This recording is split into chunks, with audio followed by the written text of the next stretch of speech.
Wait, before you go and yell at me in the comment section, I know. Madrid and Paris are two separate cities in two separate countries. Same continent, though. So, why in the world am I going to Paris for a series that's all about falling in love with Madrid? Good question. Let me catch you up. Because if you're asking that, you probably haven't seen part 1 of this series. But that's fine. I'll tell you everything you need to know. My name is Katie, and about 2 months ago, I moved to Spain to study abroad. And as many exchange students go through, I am currently going through culture shock. Yay! And culture shock in this context doesn't just mean one or two things that's kind of shocking. Like, refills no longer being free at restaurants, and milk being stored outside of refrigerators until it's open.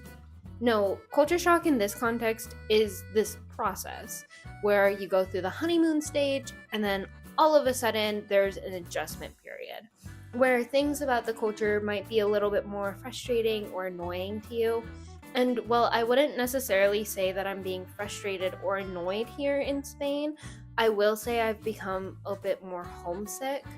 And so to kind of work through this process that I'm going through, I wrote down a list of 10 reasons why I moved to Madrid. And reason number 1 was close and cheap travel to other European countries. So join me as we go from Spain to France. Disclaimer, I'm probably going to be butchering a lot of French words throughout this video. If you're French, if you know French, I'm so sorry. I'm American. I can barely do Spanish, and only when that's necessary. I can't do French at all. I apologize. This is now my 3rd or 4th time attempting to record this video. I apologize. It's been a hot minute since I went to Paris. It's been like 3 weeks now. But hold on, I have a good reason. I swear. So week 1, I recorded the video, right? Only to look back and realize that it was out of focus the entire time. That has never happened before. I just film on my phone and the camera, of course, faces me, so I don't have a way to check what the footage looks like.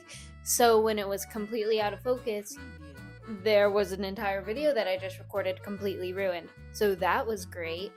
And then my boyfriend came and visited me, and I wasn't gonna record while he was here because I was showing him around.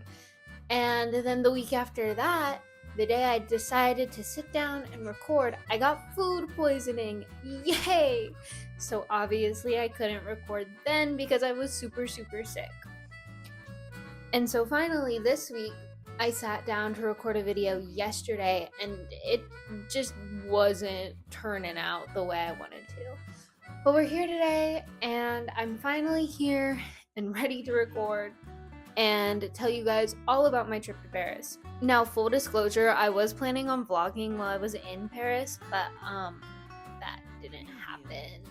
So now I just have 20 minutes of B-roll, and I don't really want to make you guys sit through that with no narration whatsoever.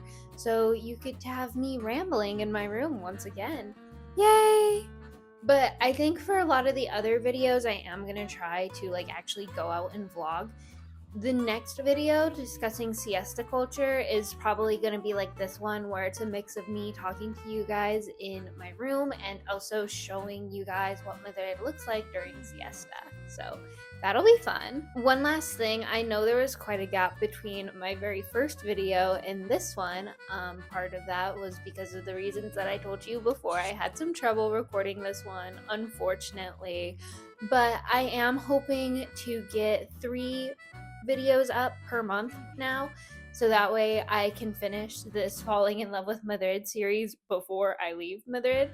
So we'll see. Hopefully I'll be able to do it, but that's kind of the plan for the channel. Like and subscribe if you want to see more. Thank you. With all that boring stuff out of the way, let me tell you guys about Paris. Now, like I said earlier, I've been to Paris before. This was my 2nd time going, and when I went before, it was just completely magical. Totally fell in love with the city. Of course, it's going to be different than what you see in books and shows and movies. It's a city.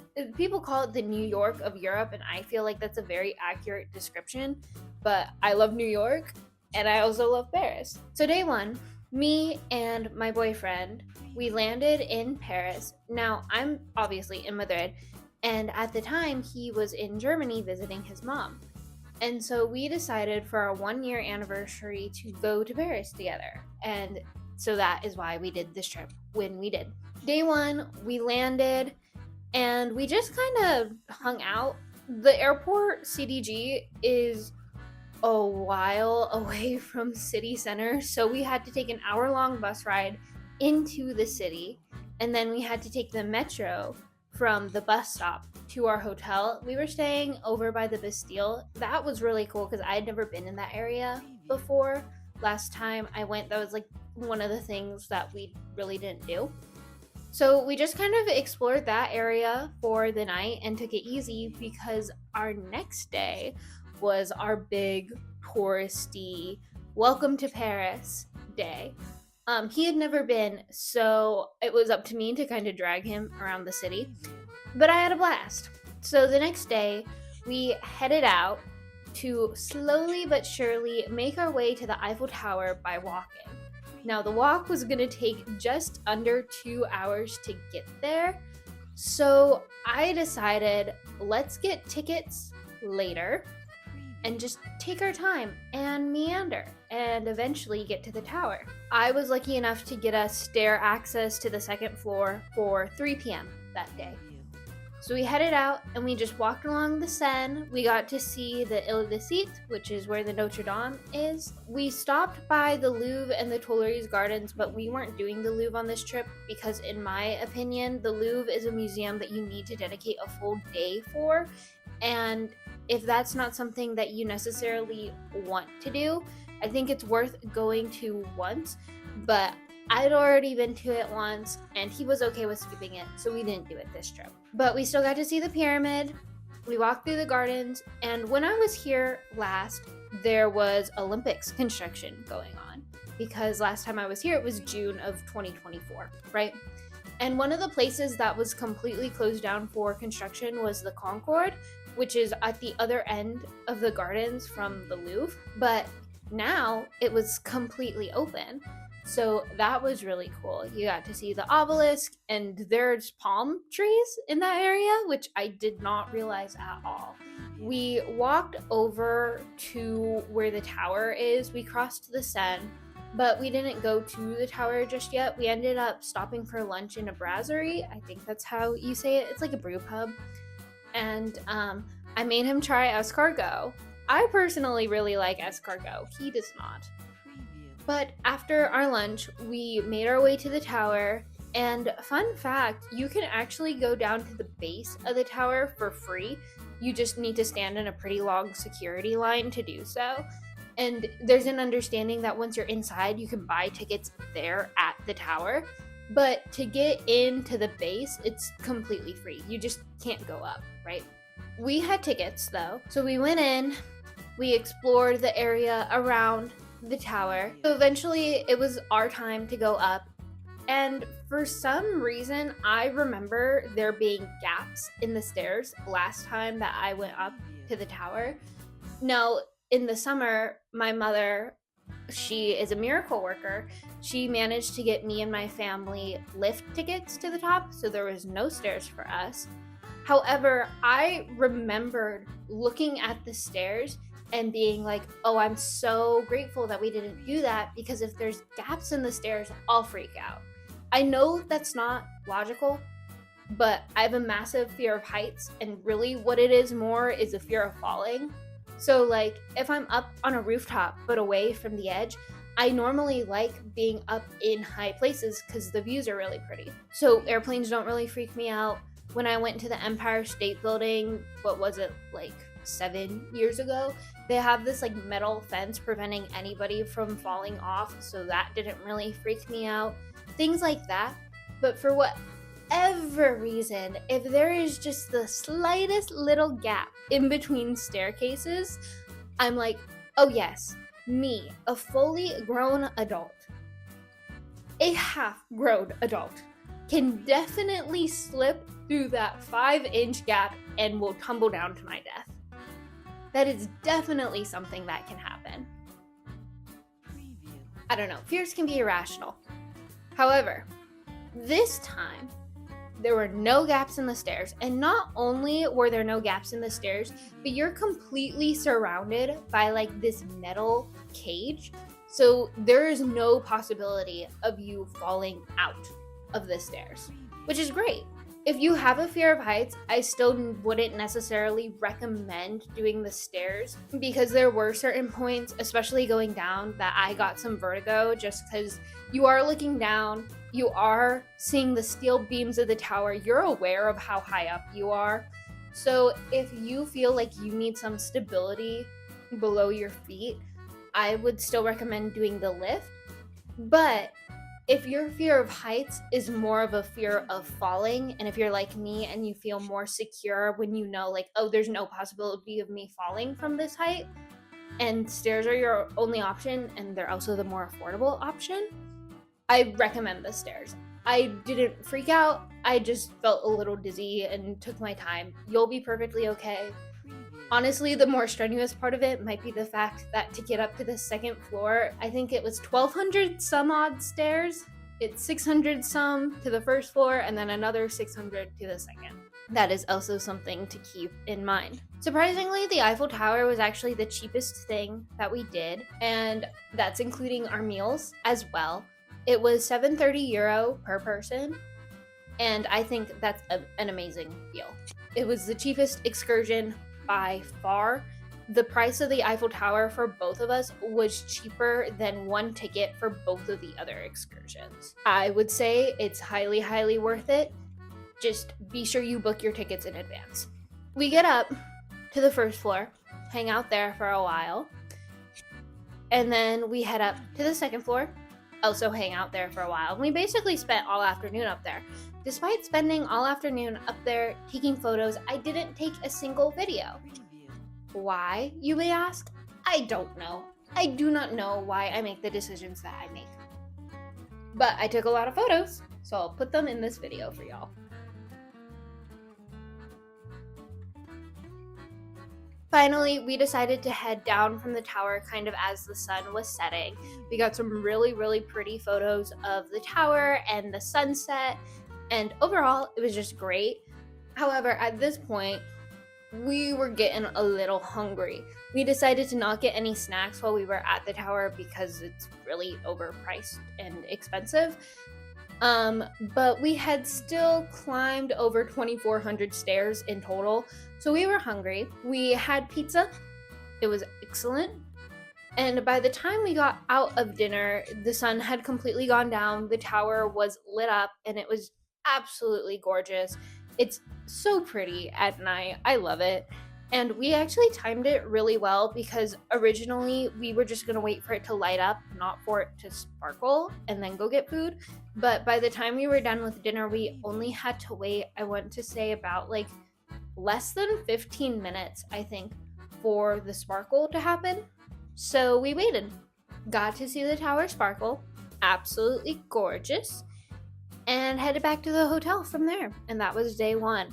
I should clarify, when I say we headed back to the hotel, we did not walk another 2 hours. That would be crazy. Instead, we took the metro back. So the Paris Metro is really nice because you can decide specifically how many trips you want to take. We decided to load our cards up with 4 different trips. 1 to get from the airport, 1 to go back to the airport, or more accurately, the airport bus, 1 to get back from the Eiffel Tower, and 1 that we used on day 3. But that means for this day, day 2, we only walked. We didn't take the metro at all. So today was what I nicknamed Gothic Day because we were doing the Notre Dame and the catacombs. The day started nice, bright, and early. We walked along the Seine again because, you know, what else are you going to do in Paris? That's a great way to kill time. It's absolutely gorgeous. Plus, it's cool because from the river you can see a lot of the really famous landmarks, even if you're not necessarily going and touring them. So eventually we wanted to walk to the catacombs, and we ended up walking right by the Notre Dame to get there.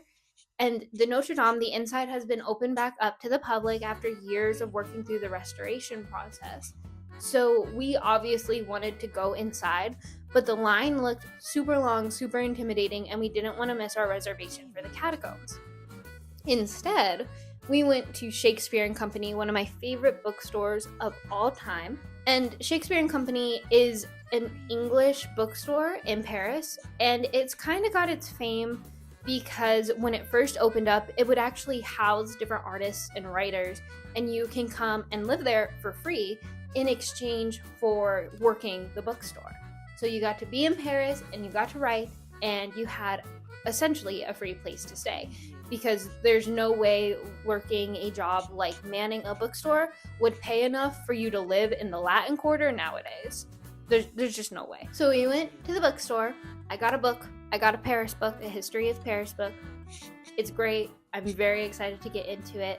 It's going to be my road trip book when I head to Amsterdam, which is my next big trip. And then we headed to the catacombs. And the catacombs experience is something that at least I personally would recommend. This was our most expensive excursion. It was €25 per person, and that came with a little audio guide. And we spent the hour down there, which is like the recommended amount of time that you'll spend, about an hour. So if you think that is worth it, money-wise, that is up to you and specifically what you want to do if you're planning on going to Paris. It's a really unique piece of history, and it's just a really unique experience in general. I wouldn't necessarily say that it's like super fun and cool and exciting, because that feels a little bit odd to say about a place where you're going to see human remains. But it's a very educational experience. I think it's a very unique experience, and overall it's just really interesting. The first part of the tour actually takes you through these tunnels. You don't see anything at all. You're just kind of walking through these tunnels that were built as part of Paris infrastructure, because originally they were mining a bunch of limestone, but that was causing a lot of foundational issues. So eventually they got this guy to come in and like fortify all of the tunnels, so that way the city, wouldn't fall into a giant hole and crumple upon itself. And then later after that, that's when they decided to use these old tunnels as essentially mass graves. Eventually, they decided to take the catacombs and turn them into a tourist experience, and it's been a tourist experience ever since. So that was that. And afterwards, we decided to get lunch at a little cafe right across the street from the catacombs, and we had the most traditional French food of crepes and mozzarella sticks, because I really, really wanted mozzarella sticks. So after the catacombs, we decided to head back to the Notre Dame to see if the line was any shorter. It was not. It was longer. Great. So the line looked incredibly intimidating because the Notre Dame has this courtyard outside of the front of the cathedral, and I kid you not, this line stretched across the courtyard nearly to the other side of the island, because if you didn't know, the Notre Dame is on an island in the middle of the set. Really cool. So I looked at my boyfriend and I'm like, there's no way this is going to take less than at least 30 minutes. And you know what? I was wrong. We ended up getting in at like 4:02. So even though the line looked incredibly daunting, it was not that bad. So if you go and you see this super long line, it should move pretty quickly. Inside the Notre Dame, it's stunning. It's gorgeous. There's so much artwork in there, which I wasn't expecting, even just aside from the architecture.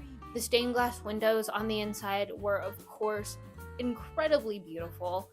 It was amazing to get to see this cathedral that, after going through so much, is still standing. There was music and somebody speaking in French, so I didn't know anything of what he was saying, but I'm assuming it was somebody giving some sort of message. What actually surprised me was, for a cathedral, there wasn't a whole lot of artwork of Jesus. There were a couple of tapestries depicting his life and the crucifixion, and I did see like one or two crosses that he was on, but for the majority of the cathedral, there were actually these really cool panoramic statues dedicated to all the patron saints or what I'm assuming is all the patron saints. I'm just going off of my assumptions, but there were statues and the little plaques next to them said Saint so-and-so, Saint so-and-so. So that's what I'm assuming. And I think all in all, we spent about 20 minutes exploring the Notre Dame. It was incredibly crowded in there. So while it's great and amazing, it's not a place where you can kind of take your time and sit back and relax unless you really want to deal with some heavy crowds. And then for dinner, I ended up taking him to the neighborhood that me and my family had stayed in when we went in the summer. We stopped at a Thai place. It was wonderful. And then we went to Venchi afterwards, which is a chocolatier and ice cream place. And they've never done me wrong, and they didn't do me wrong here. That ice cream was delicious. And that was day 2. Day 3 was our final full day in the city, and like I said, we went to celebrate our anniversary, and even though our anniversary fell on the day that we were going to be leaving, we decided to celebrate on day 3. For day 3, we decided to do Opera Garnier and the Sacré-Cœur and Montmartre, because personally, I think those are just absolutely gorgeous parts of Paris. The Opera House is one of my favorite things that I did in the summer. It still is. It's stunning. The architecture in there is so ornate. It's almost overwhelming. Plus, you always get really cool photos in there. So it was a great experience overall. The room where they host the shows was closed. You can go to the Opera House, of course, for performances, but you can also just go to check it out because it looked really cool. They had this cool exhibit on how costumes and jewelry works in opera, and that was neat to check out, even though a lot of the writing was in French.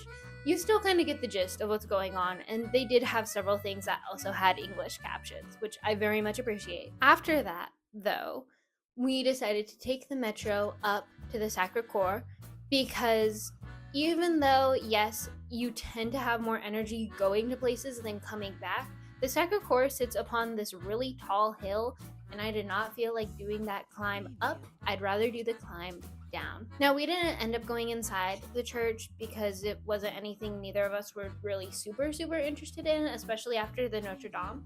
But up there, it has this amazing panoramic view of the city. And I am not kidding when I say this area was the most crowded of our entire trip. More crowded than the Tower, more crowded than the Louvre and Tuileries, more crowded than the Opera House. It was not a place where we ended up staying for a super long time because of the crowds. We did, however, end up grabbing some macarons from a patisserie that was just about to close and went and ate them on the steps and just kind of people watched for about 15 minutes before both of us decided that was enough. And we went to go have dinner at this wonderful Italian place in Montmartre before heading back. And I may or may not have something in common with John Wick now, because I may or may not have fallen down the steps of the Sacré-Cœur while I was trying to walk home and film, and I may not have footage of that because I was filming while I was walking down the stairs, and that may or may not have been what caused me to nearly trip. I'm okay, I didn't actually fall down the stairs. My ankle just kind of did a silly, goofy little roll and it hurt for a second. I was fine. Allegedly. But we got back to the hotel safe and sound, and that was our final day in Paris. The next day, we woke up, cleaned up, and we were kind of in a rush because it took so long to get to the airport. Both of us booked relatively early flights out, which always makes it a more stressful morning, but he was trying to make it back to Germany in time to meet up with his sister who was landing from America that day, and I wanted to get back to Madrid so that way I could prepare for the school day that was coming the very next day. And in the hurry, for whatever reason, I missed my most beloved item, my AirPods. So we ate our breakfast, we left, got onto the metro, rode the metro to the Opera House, which is where the airport bus drops people off at, and finally got onto the airport bus. And it was then that I realized I did not have my AirPods. And it was then that I realized my horrific mistake, and that my AirPods were still at the hotel, which was a full metro ride away. And there was no way I was going to be able to make it back in time for the airport bus. So, yeah. Shout out to the Moxie Paris Bastille because they actually contacted us, told us about the AirPods, and they shipped them to me. And now they are back in my beloved care. Thank you, Moxie Paris Bastille. I appreciate you. But eventually, we got on our flights. I bought AirPods, not actual AirPods, but fake out Bluetooth earbuds at the airport. And yeah, that was pretty much it. Like I said, it was a really great trip aside from leaving my AirPods behind. Whoops, that sucked. But everything else was fantastic. The biggest motivating factor to why I moved to Madrid before any other things even came into consideration was the fact that it was on mainland Europe, and that meant I could go to other countries that I'd been dreaming about going to for 10 plus years. So getting this opportunity is just amazing. It's incredible. And I had an amazing trip. So yeah, that about does it for this video. I hope you guys enjoyed it. If you did, be sure to leave a like. And if you're interested in more travel content, be sure to subscribe. And I swear, this is the only video that will take place not in Madrid. The rest of this series of Falling in Love with Madrid will take place here in the city, I promise. This one is a little bit different just because my first reason for why I chose Madrid was so that way I could travel to other places. So yeah, that's about it for this video. I'll see you all in the next one. Bye.